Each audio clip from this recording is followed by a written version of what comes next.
बिस्मिल्लाहिर्रहमानिर्रहीम। जैसा कि आपको पता है कि हमने physics second year chapter number 13 current electricity start किया हुआ है। तो इसका आज सेकंड आर्टिकल हम स्टडी करने जा रहे हैं, current through the metallic conductor. तो सबसे पहले हम देखते हैं कि मेटालिक कंडक्टर में से करंट अगर आप बैटरी को कनेक्ट नहीं करते तो क्या फ़्लो हो सकता है। तो current in the absence of battery, in the absence of battery के लिए मैं कंसीडर करता हूँ कि मेरे पास एक पीस ऑफ वायर है।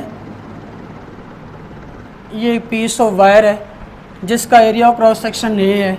मैं इसके एटम्स को इस तरह से इंडिकेट कर रहा हूँ।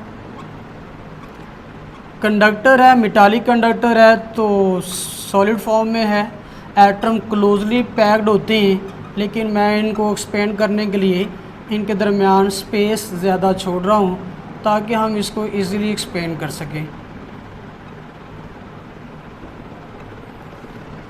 और इसके अंदर फ्री इलेक्ट्रॉन बहुत ज़्यादा अवेलेबल होंगे। ये इसके फ्री इलेक्ट्रॉन्स हैं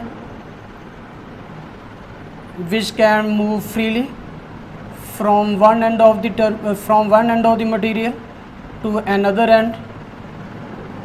अब हम इसमें क्या करते हैं, हम इसका एक स्मॉल पोर्शन कंसीडर कर लेते हैं।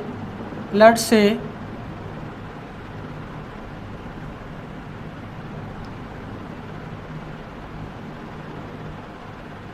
मैंने ये वाला इसका पोर्शन कंसीडर कर लिया है। मैं देखता हूँ कि यहाँ पर चार्जेस का नेट फ्लो है।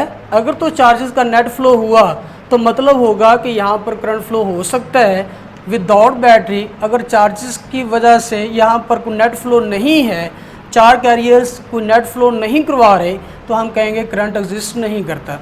जैसा कि मैं इसमें कंसीडर करता हूँ, लेट से ये वाला जो इलेक्ट्रॉन है ये वर्टिकली अपवर्ड डायरेक्शन में मूव कर रहा है, तो ज़ाहिरी बात है इस पोर्शन में हो सकता है कोई एक ऐसा भी पार्टिकल हो, कोई ऐसा इलेक्ट्रॉन हो जो वर्टिकली डाउनवर्ड डायरेक्शन में मूव कर रहा हो। अगर एक पार्टिकल, एक इलेक्ट्रॉन इसका जो फ्री टू मूव था वो अगर लेफ़्ट राइट डायरेक्शन में मूव कर रहा है, तो हो सकता है कोई इलेक्ट्रॉन यहाँ पर ऐसा भी हो जो कि लेफ़्ट डायरेक्शन में मूव कर रहा हो। अगर एक इलेक्ट्रॉन यहाँ पर इस डायरेक्शन में मूव कर रहा है तो पॉसिबल है कि दूसरा इलेक्ट्रॉन उसमें कहीं पर ऐसा भी हो कि वो इस डायरेक्शन में मूव कर रहा हो। तो इस पोर्शन में एज अ होल आप देखेंगे कि ये वाला फ्लो इस फ्लो को कैंसिल कर रहा है, ये वाला फ्लो इस फ्लो को कैंसिल कर रहा है, ये वाला फ्लो इस फ्लो को कैंसिल कर रहा है। तो net flow of the charge through this portion वो ज़ीरो है। तो मैं कहूँगा delta Q is equal to zero. There is no net flow of charge through that portion of the conductor या वायर। अब इसी तरह से अगर हम इसको एक्सपेंड कर दें फॉर द होल कंडक्टर, तो इस पूरे कंडक्टर में ऐसा हो रहा है कि अगर कोई इलेक्ट्रॉन इधर जा रहा है तो हो सकता है कि इस पूरे कंडक्टर में कोई ऐसा इलेक्ट्रॉन हो जो इस तरह मूव कर रहा हो।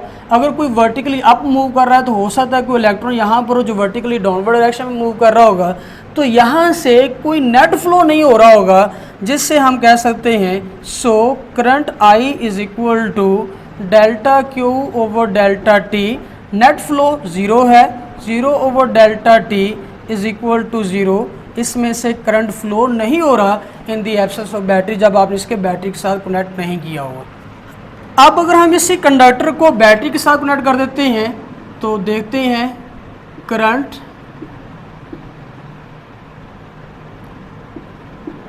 In the presence of battery. जब हम बैटरी को कनेक्ट कर देते हैं किसी मेटालिक कंडक्टर के साथ तो क्या करंट फ्लो करता है। मैं एक वही स्मॉल पोर्शन जो वायर का लिया हुआ था उसी को कंसीडर कर रहा हूँ। अब इसके साथ मैंने बैटरी को कनेक्ट कर दिया, पॉजिटिव टर्मिनल और ये नेगेटिव टर्मिनल। इसके अंदर उसी तरह से ये इसके एटम्स हैं,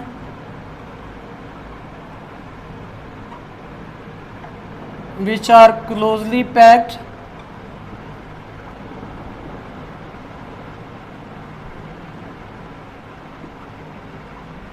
इस तरह से। ये पॉजिटिव टर्मिनल है तो इस कंडक्टर का ये वाला टर्मिनल पॉजिटिव पोटेंशियल पर आ जाएगा, ये नेगेटिव टर्मिनल बैटरी का तो कंडक्टर का ये वाला टर्मिनल नेगेटिव पोटेंशियल पर आ जाएगा। इसके अंदर फ्री इलेक्ट्रॉन बहुत ज़्यादा अवेलेबल है, कंडक्टर है तो इलेक्ट्रॉन तो अवेलेबल होंगे।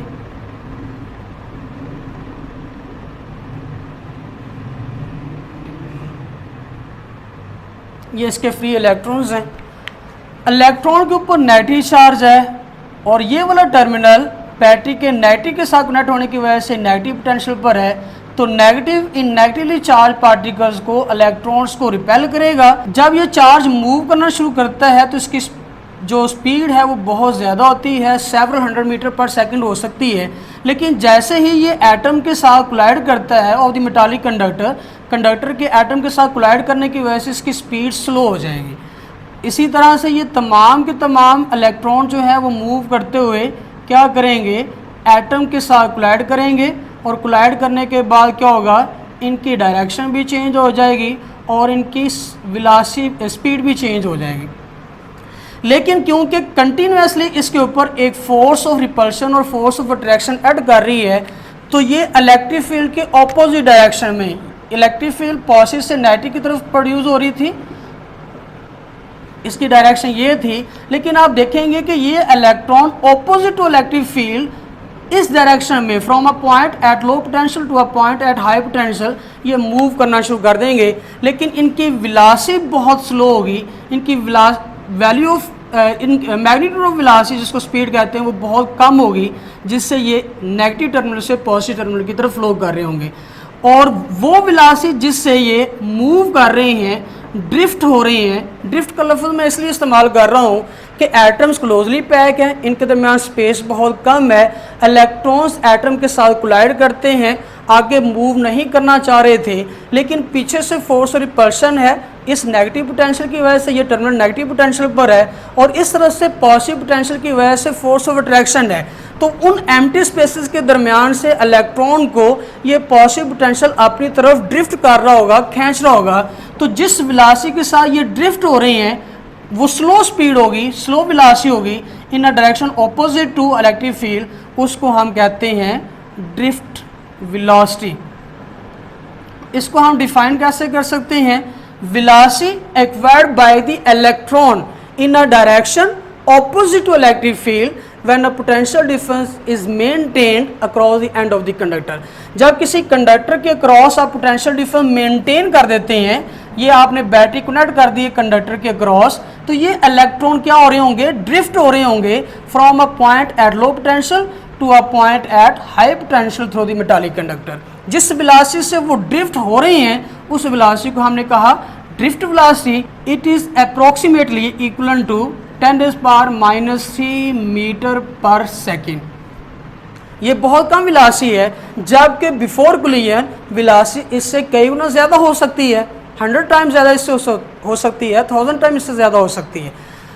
इसके अलावा हम इसमें देखेंगे कि जब कांस्टेंट पोटेंशियल डिफरेंस मेंटेन हो गया है यहाँ पर, तो इसकी वजह से rate of flow of charge from negative terminal to positive terminal वो कांस्टेंट हो जाएगा। चार्जेस का जो बहाव है एक एंड से दूसरे एंड की तरफ वो कांस्टेंट हो जाएगा। अगर कांस्टेंट हो जाएगा तो उसकी वजह से जो करंट है वो भी क्या हो जाएगा, कांस्टेंट फ्लो करेगा। उस करंट को हम नाम देते हैं स्टेडी करंट।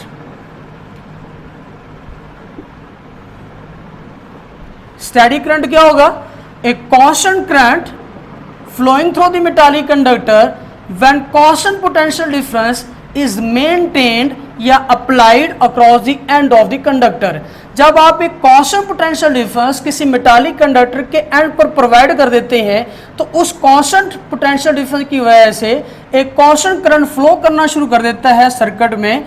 उस constant current को हम क्या नाम देते हैं, steady current का नाम देते हैं। ये आज का हमारा आर्टिकल था। शुक्रिया।